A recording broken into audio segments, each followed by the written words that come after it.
The oxygen masks didn't just drop, they felt like a sentence of death hanging from the ceiling. At 35,000 feet, gravity decided to quit. I watched my coffee levitate, then shatter into 1,000 black diamonds against the bulkhead. I was screaming, but no sound came out. That's when the world went silent. Not the silence of a quiet room, but the silence of a vacuum. And then, I felt it. A hand. Cold as a mountain stream, but steady as a rock. I looked to my left, into seat 4C. A man in a gray suit was looking at me. He wasn't screaming. He wasn't even breathing hard. He leaned in, his voice cutting through the roar of the dying engines like a razor through silk, and he said, "It's not your time, Sarah. We have work to do." When we finally touched the tarmac in New York, the seat next to me was empty. But it wasn't just empty. According to the flight manifest, seat 4C had been broken and out of service for 3 weeks. No one had sat there.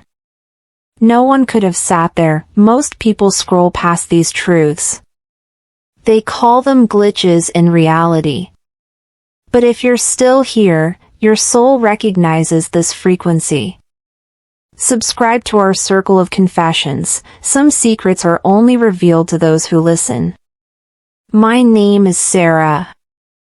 I'm an architect. My entire life has been built on the laws of physics, on blueprints, on things that stay where you put them. I don't believe in ghosts.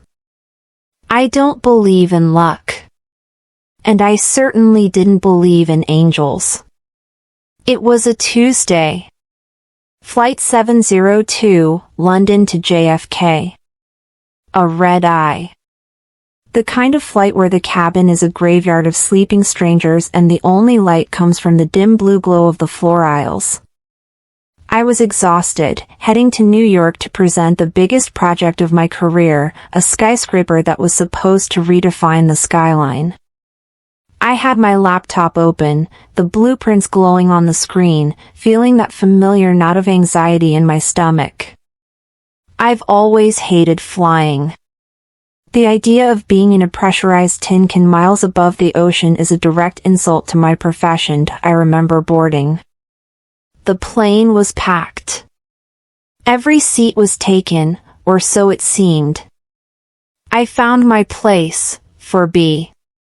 I didn't even look at the person in 4C when I sat down. I just wanted to disappear into my work. I felt the vibration of the engines, that low-frequency hum that usually puts people to sleep but always keeps me on edge. About 2 hours in, somewhere over the vast, black emptiness of the Atlantic, the air changed. You know that feeling when a storm is coming? The static in the air makes your hair stand up. The cabin lights flickered once. Then twice. I looked at the man next to me for the first time. He was dressed in a suit that looked like it belonged in a 1940s noir film, sharp lapels, a subtle pinstripe, and a tie done in a perfect Windsor knot. He wasn't looking at a screen. He didn't have a book. He was just staring ahead. His skin had a strange, matte quality to it, like polished marble. "Rough night for a flight," I whispered, mostly to calm my own nerves. He didn't turn his head. He just smiled, a small, knowing tilt of the lips. "The sky is never as empty as it looks, Sarah," he said. My blood turned to ice. I hadn't told him my name. I hadn't even taken my boarding pass out of my pocket. My laptop screen was off. "How do you know my name?" I asked, my voice trembling. He finally turned his eyes toward me. They weren't blue, or brown, or green. They were the color of the sky just before a hurricane, a deep, swirling gray that seemed to hold 1,000 years of storms. "I know more than your name, Sarah," he said softly. "I know about the blueprints. I know about the flaw in the foundation of the East Tower. And I know why you're really afraid of the dark." The plane stabilized, but my reality did not. You know that feeling when the ground beneath your feet is just an optical illusion? That was me. The man in 4C didn't move. He didn't adjust his suit, he didn't wipe sweat from his brow, because he wasn't sweating. While everyone around us was crying or praying, he just stared into the void with a serenity that felt almost insulting. "How do you know my name?" I asked again, my voice a broken whisper. "How do you know about my project?" He finally turned. The movement was fluid, almost mechanical in its perfection. He didn't blink. "Projects are just intentions manifested on paper, Sarah. But what you carry in your left coat pocket, that is memory." An electric shock ran down my spine. In my left pocket, wrapped in a silk handkerchief, was my father's pocket watch. It had stopped working at the exact minute he passed away, 10 years ago. I took it to every important meeting as a charm, even though, as an architect, I knew it was just a broken mechanism of gears. "You can't know that," I said, recoiling against the seat back. "The watch stopped at 3:14 a.m., he said, his voice sounding as if it were being projected directly inside my mind. "He said you would be the one to reach the clouds. He just didn't say you'd be so afraid to touch them." I felt the air flee my lungs, as if the cabin's pressurization had failed only for me. It wasn't just that he knew the exact time of my father's death, it was the cadence of his voice, a frequency that seemed to vibrate in my bones, resonating with a truth I had spent a decade trying to bury under structural calculations and concrete. "Who are you?" My voice was now a stifled scream. He didn't answer with a name. He tilted his head and pointed to the window. Outside, the darkness of the Atlantic was absolute, but around the Boeing 747's left wing, a silver mist began to form. It wasn't ice. It wasn't condensation. They were filaments of light that seemed to weave through the metal, holding the turbines that were beginning to cough black smoke. "I am what you forgot existed when you learned to measure the world with rulers and calculations," he said. At that moment, the plane gave a violent lurch. The cabin lights blew out, plunging everyone into total darkness. But the man in 4C, he glowed. Not like a lamp, but as if the darkness itself were stepping away from him out of respect. He reached out his hand again. "Engine number 2 just failed, Sarah. The pilots don't know it yet, but the fuel is leaking like blood from an open wound. If I let go of your hand now, physics will take over. And physics has no mercy." I gripped his hand with all the strength I had left. The plane's metal groaned, a sound of agony that seemed to come from a wounded animal. I could feel the cold of the ocean below calling us. I looked at the panel above us. The fasten seatbelt sign was flashing in a frantic rhythm, like a desperate Morse code. But what terrified me wasn't imminent death. It was realizing that, in the reflection of my laptop's blank screen, I was sitting alone. Seat 4C was empty. But the hand I was holding, it was real. It was the only real thing in a world that was about to explode. I am an architect. I build things that are supposed to last centuries. My mind is trained to understand that if you remove a pillar, the roof falls. But there, holding that stranger's hand, I was watching the laws that govern my universe being rewritten in real time. The plane wasn't just shaking, it was suffering. The sound of the wind outside, at 900 kilometers per hour, was no longer a whistle, it was the roar of something hungry. I looked at the ceiling and saw the steel rivets beginning to spin, as if they were about to pop. The panic in the cabin was white noise, but inside my circle with the passenger in 4C, the air was still. It was cold, a dry cold that smelled of ozone and something I can only describe as ancient snow. "You're trying to understand," he said, without moving his lips, but the voice echoed in the center of my skull. "You're looking for the calculation that explains why we're still in the air." The engine. I saw the fire, I managed to articulate. "Fire is just energy out of control," he replied calmly. "Physics is the language you created to describe the rules. But who said the rules can't be gently ignored by the one who wrote them?" At that moment, I saw it. Through the window, the left wing was enveloped in a light that defied optics. It wasn't a reflection. They were silver filaments, like spiderwebs made of stars, wrapping around the burning turbine. Where the light touched, the metal stopped vibrating. Where the light touched, the fire turned into a cold, bluish mist. I tried to let go of his hand for a second, moved by an instinct of self-preservation, but he squeezed with a force that wasn't human. It wasn't the strength of a muscle, it was the strength of a giant magnet. "Don't," he warned. "The moment you let go, the weight of your fear becomes the weight of this aircraft. And you aren't strong enough to carry it, Sarah."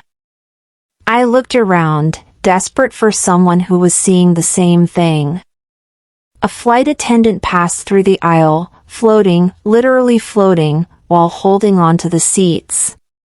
Her face was frozen in a mask of terror, but she passed by us as if seat 4C were empty. She didn't bump into the man. She passed through the space his shoulder occupied, as if he were a holographic projection, but I felt the fabric of his suit. I felt the heat that was now beginning to emanate from his palm, a heat that didn't come from circulating blood, but from a source of pure energy. "Why me?" I asked, tears finally falling, hot, against the supernatural cold of the cabin. He leaned in close. His eyes now weren't gray, they were a map of constellations I had never seen in any astronomy book. "Because you spend your life building towers to reach the sky, but you never look up to see who is looking back.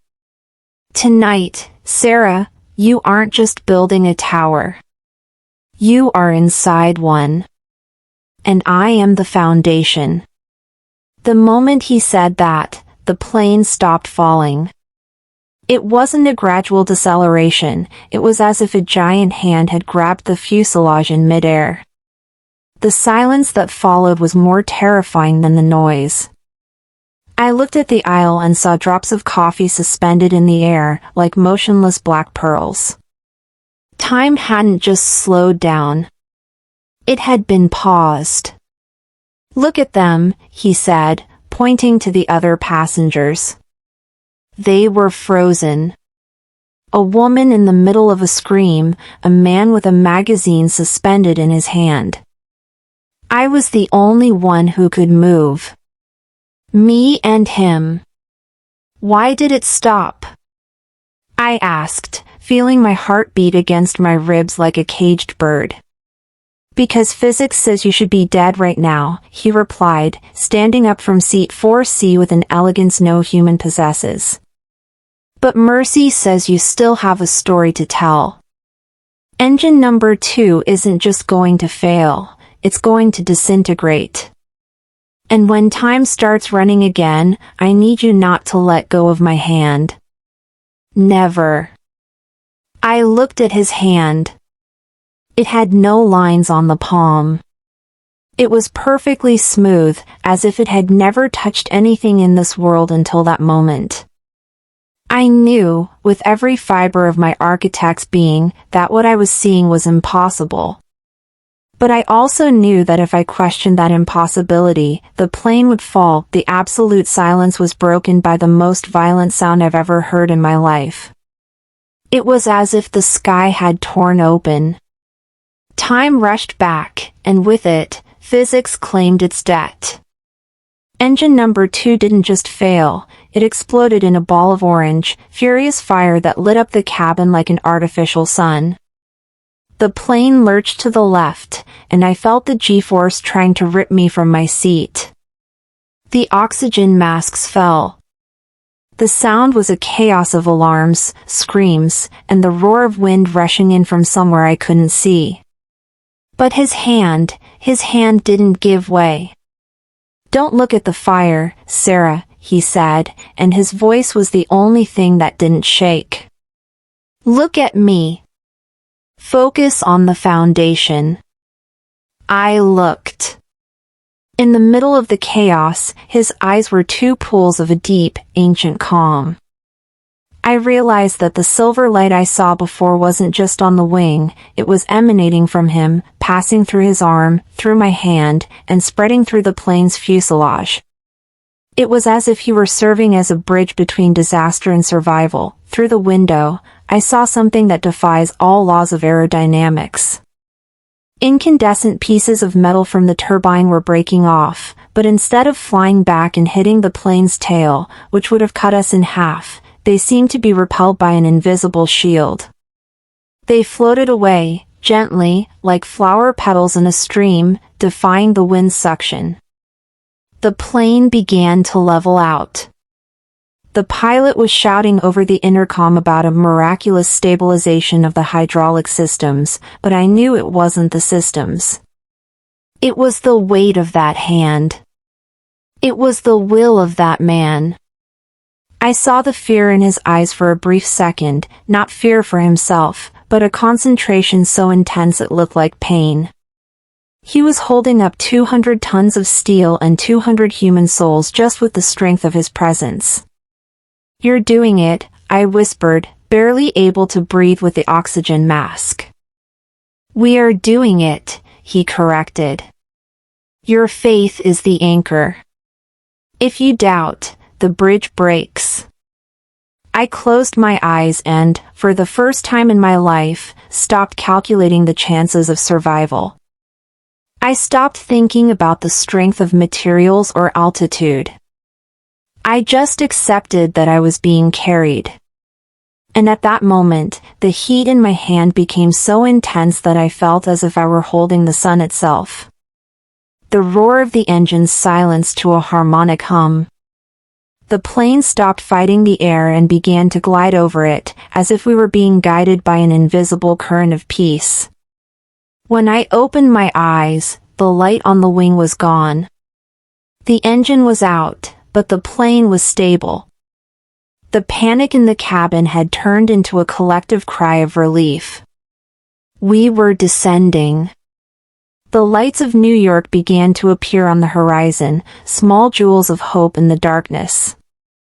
The wheels touched the JFK asphalt with a smoothness that seemed impossible for a plane with one less engine.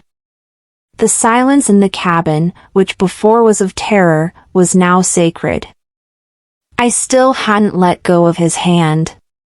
My fingers were white, locked onto those fingers that seemed made of a substance denser than human flesh. "We're here," I whispered, the tears finally stopping. "We made it." He turned to me. The New York morning light was beginning to stream through the windows, but he cast no shadow. The sun passed through his gray suit as if he were made of smoke and glass. He released my hand gently, and where our fingers touched, a mark of heat remained that I feel to this day, 10 years later. "Remember the foundation, Sarah," he said. His voice was no longer a whisper, it was like the sound of a cathedral bell echoing in an empty valley. "You build with steel and stone, But the strongest structures are built with what you cannot see. Your father was right. You were always meant to reach the clouds. Just don't forget who is holding them up for you. I blinked. It was just a second. The time of a deep breath of relief. When I opened my eyes, seat 4C was empty. There was no sound of someone getting up. No click of the seatbelt. Nothing. Just the cold leather of the seat. I stood up, desperate, looking over the seats, searching for the gray suit, searching for those storm-colored eyes. Sir? Sir! I called, my voice cutting through the murmur of the other passengers who were starting to get their carry-on luggage. A flight attendant approached, her face still pale from the flight's scare, but trying to maintain professionalism. Is everything okay, ma'am? The man in 4C. Where did he go? He was just here. She looked at me with a mix of pity and confusion. Ma'am, please sit down. We're still taxiing. And seat 4C has been empty since London. It's been flagged as out of service due to a broken reclining mechanism. No one was assigned to that seat. No, he was here. He held my hand. He saved us. I was shouting, and now people were looking. I looked like a madwoman, a victim of post-traumatic stress. She took her tablet, her hands shaking slightly. Look, Sarah. I have the manifest right here. Seat 4A is you. 4B is empty. 4C is empty. There was no one next to you for the entire 6 hours. I felt my knees buckle. I sat down again, but not in my seat. I sat in 4C. The seat was cold. Inhumanly cold. But then, my hand touched something small and hard hidden in the fold of the leather, right where his hand had been resting. I pulled the object out. My heart stopped. It was a silver brooch in the shape of a lily. The same brooch my father had given my mother the day I was born. The same brooch that was buried with her, in a sealed coffin, 5 years ago. It was there. Shining with a polish that no earthly jewelry could maintain. And on the back, engraved in a script that seemed to glow with its own light, were the exact coordinates of the foundation of my new project in New York. I wasn't just saved. I was being guided. I left that airport, but I wasn't the same Sarah who had boarded in London. The silver brooch in my pocket weighed more than any steel structure I had ever designed. As I walked through the JFK terminal, the sound of the world seemed different, the voices, the flight announcements, the noise of suitcases, everything sounded like an orchestra tuned by a hand I now knew existed. I went straight to the meeting. My partners were nervous, the investors impatient. I opened the building's blueprints, the ones the man in 4C said had a flaw in the foundation. I didn't need calculations. I simply knew. I pointed to the east pillar and said, if we build here, it will fall. We need to change the coordinates. They laughed. They said I was tired from the flight. But when the ground engineers did the new survey, they found an unstable water table exactly where I pointed. The building would have collapsed in 5 years. The man in 4C didn't just save a flight, he saved hundreds of lives that hadn't even entered that building yet. This discovery didn't just validate what I lived through, it completely shattered the Sarah I used to be, the one who believed only in what could be measured by lasers and rulers. I spent weeks revisiting every project of mine, not out of fear, but with a new clarity, feeling that every line I drew now was watched by eyes that see through time and matter. My colleagues noticed the change. They call it brilliant intuition, but I know it's something much deeper. It's the awareness that the world's architecture is maintained by forces that our science has barely begun to touch. The silver brooch, which I keep today in a glass safe on my desk, serves as a constant reminder that the greatest security doesn't come from reinforced concrete, but from the protection that finds us when we are most vulnerable. I learned that the true success of a work isn't its height, but the peace it transmits to those who inhabit it, knowing that, somewhere between the beams and the sky, there is a foundation that never fails. Today, when I look at the skyscrapers I helped raise, I don't just see concrete and glass. I see proof that we are not alone. Science explains how things stay up, but it doesn't explain who holds the hand of a skeptical architect in the middle of a storm at 35,000 feet. I never saw the passenger in the gray suit again. But every time I step onto a plane, or when I feel the weight of the world on my shoulders, I close my eyes and look for that heat in the palm of my hand. And it's always there. Have you ever looked into the eyes of a stranger and felt a peace that didn't belong to this world? Maybe you felt that hand on your shoulder when you were at your breaking point, or heard a voice in the silence of your room telling you it's not your time yet. The truth isn't out there in the stars, it's hiding in the details you've been trained to ignore. Look closer at the people around you. Some passengers never land because they were never meant to stay. Stay alert. Stay grateful. Until the next confession.